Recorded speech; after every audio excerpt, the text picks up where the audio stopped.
Hello guys, welcome to my new video. तो guys आज की वीडियो में हम लोग कक्षा 10 के विज्ञान का पहला नंबर चैप्टर का पार्ट दूसरा ये देखेंगे। देखते हैं, चलिए। विस्थापन अभिक्रिया। विस्थापन अभिक्रिया किसे कहते हैं?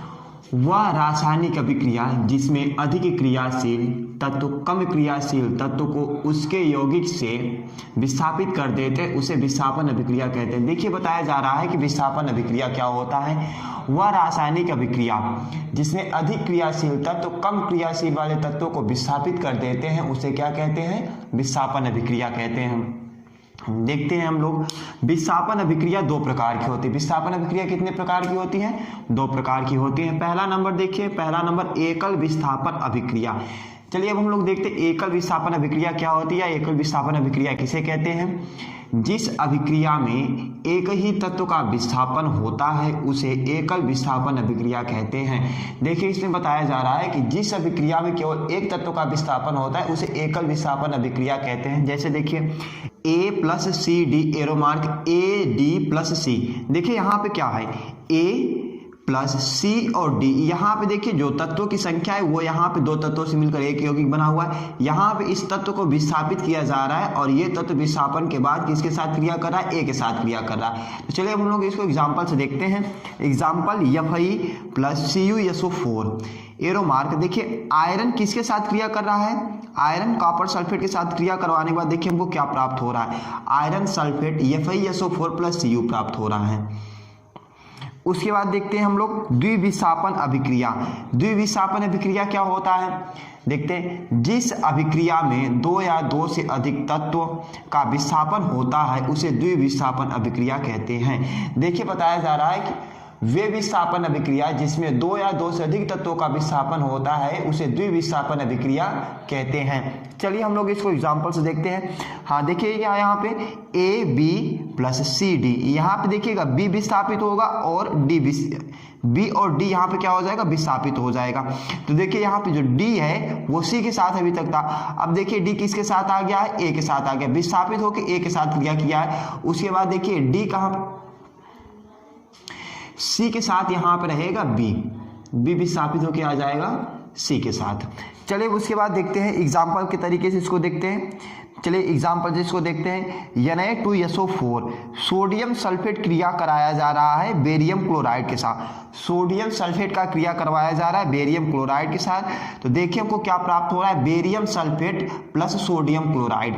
तो देखिएगा यहाँ पे Na2SO4 है, SO4 मतलब सल्फेट देखिएगा यहाँ पे है और यहाँ पे क्या है? क्लोराइड है।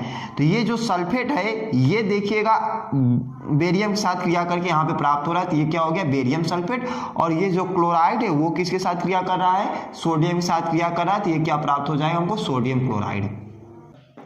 ऑक्सीकरण वह अभिक्रिया जिसमें किसी परमाणु अणु आयन से इलेक्ट्रॉन पृथक होते हैं अर्थात उसमें इलेक्ट्रॉन की कमी होती है, उसे ऑक्सीकरण अभिक्रिया कहते हैं। देखिए बताया जा रहा है कि ऑक्सीकरण अभिक्रिया क्या होती? वह अभिक्रिया जिसमें किसी परमाणु अणु आयन से इलेक्ट्रॉन पृथक होते हैं, मतलब कि उससे क्या होते हैं? इलेक्ट्रॉन अणु एवं आयन क्या होते हैं? पृथक होते हैं, अलग होते हैं, अर्थात उसमें इलेक्ट्रॉन की कमी होती है। अर्थात उस परमाणु में क्या होता है? इलेक्ट्रॉन की कमी होती है, उसे ऑक्सीकरण अभिक्रिया कहते हैं। देखिएगा अथवा में एक और डिफिनेशन हम लोग इसको समझ सकते हैं किस तरीके से होता है। जिस अभिक्रिया में ऑक्सीकरण जुड़ता है जिस अभिक्रिया में ऑक्सीजन जुड़ता है और हाइड्रोजन निकलता है उसे ऑक्सीकरण अभिक्रिया कहते हैं। दूसरा नंबर जो डिफिनेशन है हम लोगों को बता रहा है कि जिस अभिक्रिया में ऑक्सीजन जुड़ता है एवं हाइड्रोजन बाहर निकलता है उसे क्या कहते हैं? ऑक्सीकरण अभिक्रिया कहते हैं। तो चलिए हम लोग इसको एग्जाम्पल से देखते हैं। Example 2Cu plus O2, copper और ऑक्सीजन की आपस में क्रिया कराई जा रही है। देखिए हमको क्या प्राप्त हो रहा है? Copper oxide. देखिए यही बताया गया कि जिसमें ऑक्सीजन जुड़ता है और हाइड्रोजन निकलता है उसे ऑक्सीकरण अभिक्रिया कहते हैं। तो देखिएगा कॉपर के साथ ऑक्सीजन क्या कर रहा है? क्रिया कर रहा है। कॉपर के साथ ऑक्सीजन जुड़ के क्या बना रहा है? कॉपर ऑक्साइड बना रहे हैं। ठीक है ना। उसके बाद देखिएगा जो पहला नंबर डिफिनीशन है उसका एग्जाम्पल ये लिखा हुआ है कि वह अभिक्रिया जिसमें किसी परमाणु अणु आयन से इलेक्ट्रॉन पृथक होते हैं अर्थात उसमें इलेक्ट्रॉन की कमी होती है उसे ऑक्सीकरण अभिक्रिया कहते हैं। तो देखिएगा यहाँ पे क्या है, सोडियम, यानी सोडियम क्या कर रहा है, सोडियम से देखिए इसका मतलब अगर पॉजिटिव चार्ज लग गया तो इसमें एक इलेक्ट्रॉन की क्या है, कमी है। देखिएगा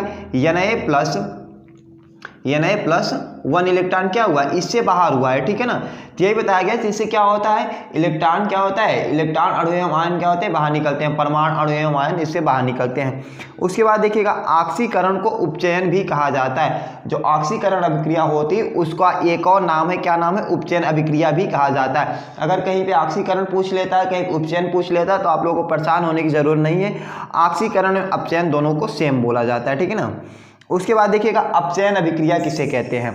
अपचयन वह अभिक्रिया जिसमें कोई परमाणु अणु या आयन इलेक्ट्रॉन को ग्रहण करता है अर्थात उसमें इलेक्ट्रॉन की वृद्धि होती है उसे अपचयन अभिक्रिया कहते हैं। अभी तक बताया गया जिससे क्या होता है, परमाणु अणु आयन यानी कि इलेक्ट्रॉन क्या होते हैं, बाहर निकलते हैं। और यहाँ पे क्या बताया जा रहा है, इलेक्ट्रॉन को ग्रहण किया जाता है, इलेक्ट्रॉन को ग्रहण करता है अर्थात उसमें इलेक्ट्रॉन की वृद्धि होती है उसे अपचयन अभिक्रिया कहते हैं। उसके बाद देखिएगा अर्थात में एक और डिफिनेशन है, हम लोग समझते हैं, जिस अभिक्रिया में हाइड्रोजन जुड़ता है एवं ऑक्सीजन निकलता है उसे अपचयन अभिक्रिया कहते हैं। बताया जा रहा है कि जिस अभिक्रिया में हाइड्रोजन बाहर निकलता है एवं ऑक्सीजन जिस अभिक्रिया में हाइड्रोजन जुड़ता है एवं ऑक्सीजन निकलता है उसे अपचयन अभिक्रिया कहते हैं। तो चलिए हम लोग इसको एग्जांपल से देखते हैं। Na++ electron arrow mark Na। तो देखिए यहाँ पे क्या हो रहा है, Na+ मतलब कि सोडियम आयन,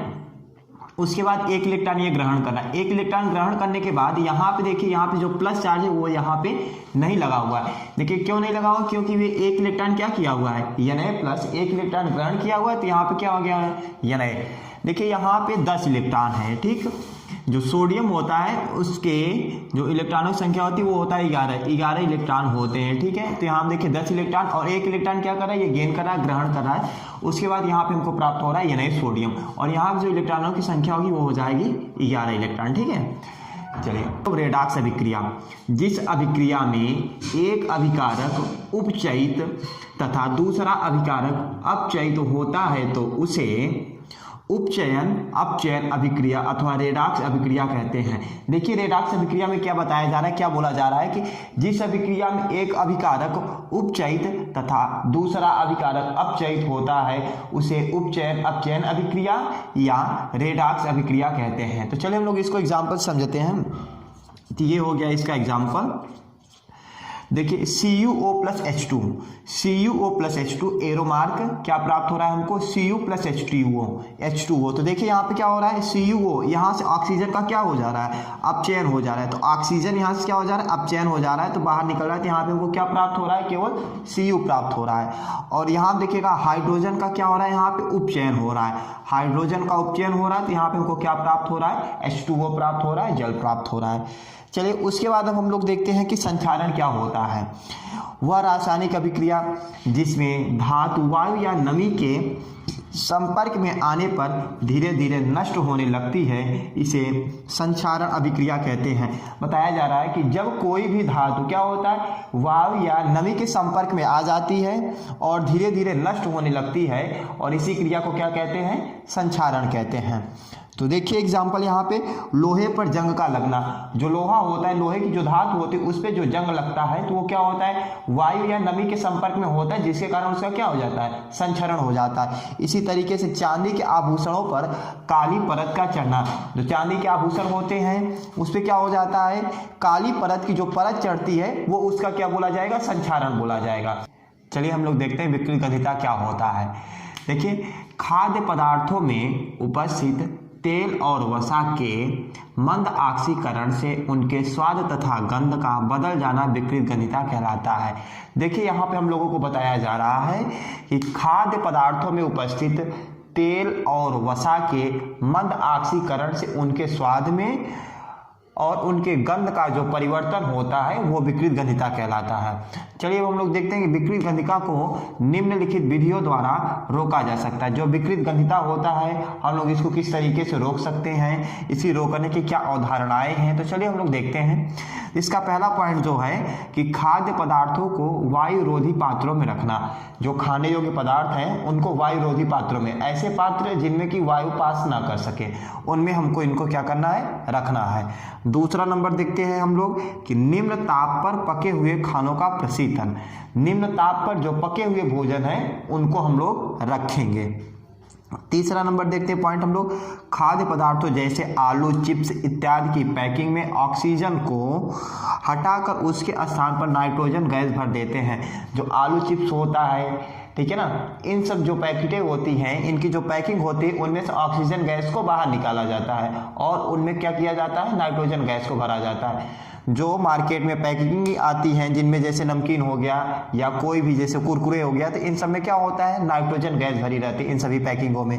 तो चलिए उसके बाद हम लोग देखते हैं चौथा नंबर कि खाद्य पदार्थों तथा पके हुए भोजन को सीधे सूर्य के प्रकाश के संपर्क से बचाकर रखें। बताया जा रहा है कि जो पके हुए भोजन है, मतलब कि जो पके हुए भोजन है उनको सूर्य के प्रकाश से हमको बचा कर रखना है।